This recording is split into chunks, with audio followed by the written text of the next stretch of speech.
For years, Hollywood worked tirelessly to shield Ellen DeGeneres' carefully crafted image. She was celebrated as the reigning queen of daytime television, forever smiling, forever preaching kindness to the world. But once that polished image began to crack and crumble, the untold stories finally started spilling out into the open. Now Rob Schneider is speaking his mind without hesitation, saying exactly what he believes to be true. Megyn Kelly, standing right beside him, refuses to hold anything back either. Together, the two of them are dragging old accusations out of the shadows and straight back into the spotlight. Rob even delivered a personal message directed at Ellen, one that left plenty of people genuinely stunned. Let's dive in and break down everything that unfolded. During his appearance on Megyn Kelly's show, Rob Schneider made no attempt to sugarcoat his true opinion. Well, yeah, that's disingenuous. That's disingenuous. Yeah, disingenuous. Disgenerous. That's disgenerous.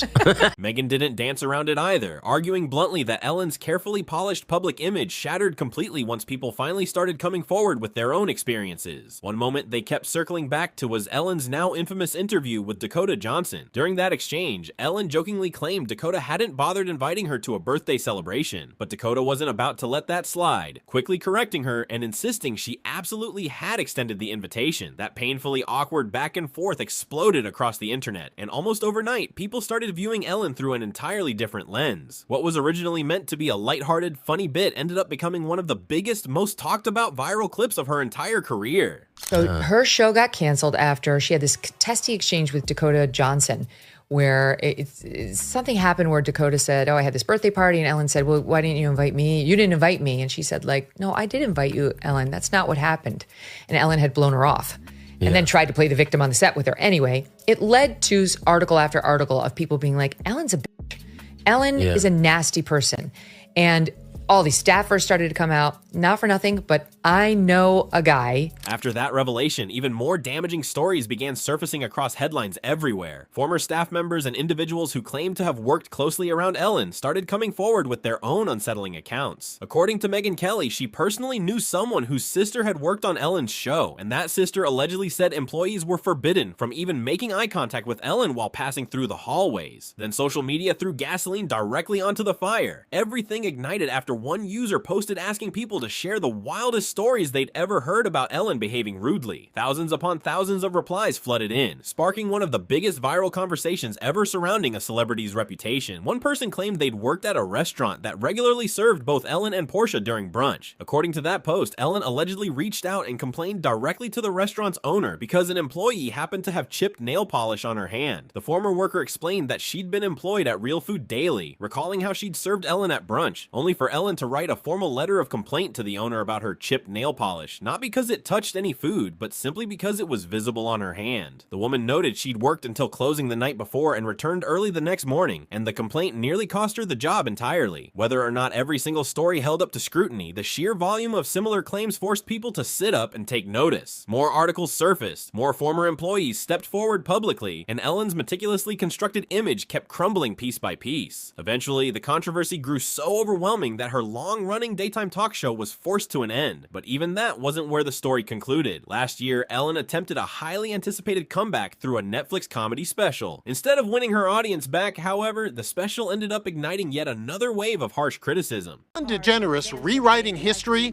that's what some of her former staffers claim she's doing in her new Netflix stand-up special, For Your Approval. I got kicked out of show business. Yeah. Thanks. Yeah, because I'm mean. Yeah, you can't be mean and be in show business. No, they'll kick you out. She uses jokes to address the controversy. I was in therapy for a while trying to deal with all the hatred that was coming at me, and at one point my therapist said, Ellen, where do you get this idea that everyone hates you?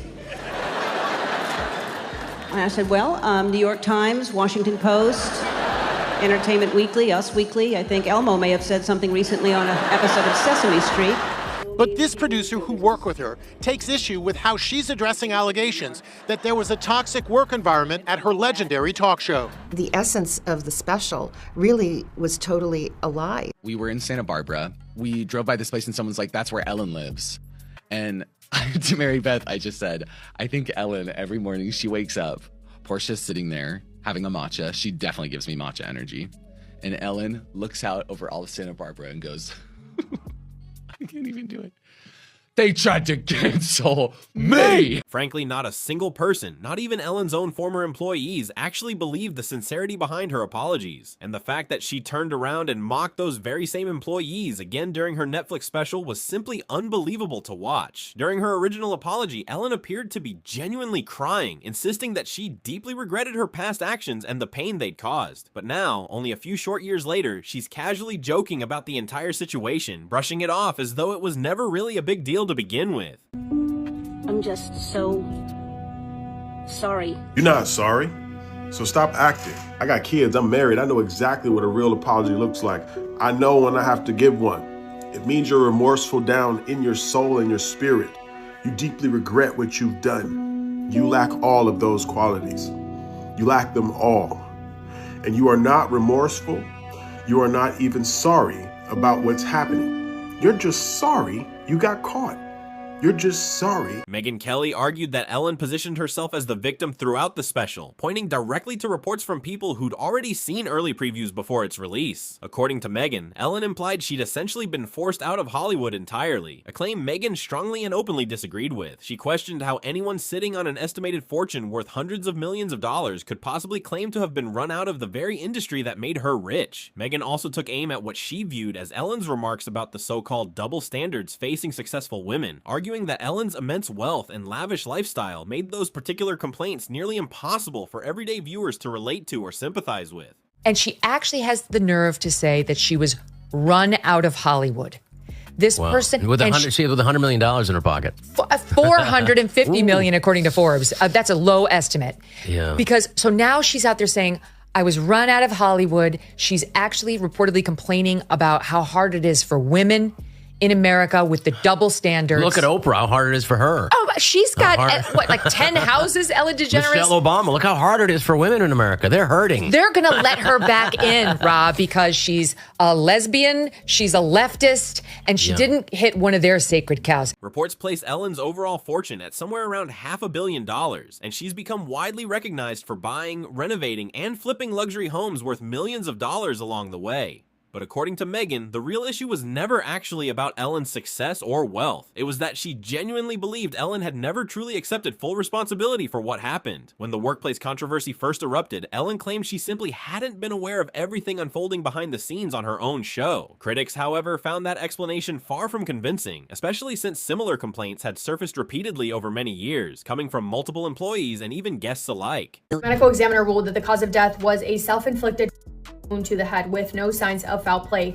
Twitch had joined the Ellen DeGeneres show as a guest DJ in 2014. In 2020, he was promoted to executive producer. He was universally beloved by the audience, by his colleagues, by those who had worked with him and for him. Another choreographer that was close to Twitch stated that after the 2020 toxic workplace scandal, Twitch had come under immense pressure for publicly supporting Ellen. Quote, people were looking at him like, why are you still supporting this woman? End quote. He stated that he believed that Twitch's mental health had deteriorated significantly in the period following the scandal. As for Ellen herself, she largely retreated from Hollywood entirely once the truth fully came to light. In late 2024, she and Portia de Rossi packed up and relocated all the way to the United Kingdom, deliberately choosing a much quieter, far more private life away from the constant glare of the spotlight. Reports have also linked the couple to several luxury property purchases back in California, though those have reportedly been described as nothing more than temporary stays while they continue living primarily overseas, far from the cameras. According to Deadline, the 68-year-old is now expected to return as the voice of Dory in a brand new Finding Nemo short film currently in the works. Now, if these reports turn out to be accurate, it looks like Dory could very well end up being the role that finally brings Ellen back into Hollywood's good graces. The big question that remains, though, is whether audiences are truly ready to welcome her back with open arms, or whether the controversy that ultimately ended her daytime television reign will continue trailing behind her no matter where her career takes her next. Subscribe if you enjoyed this video, and we'll catch you in the very next one.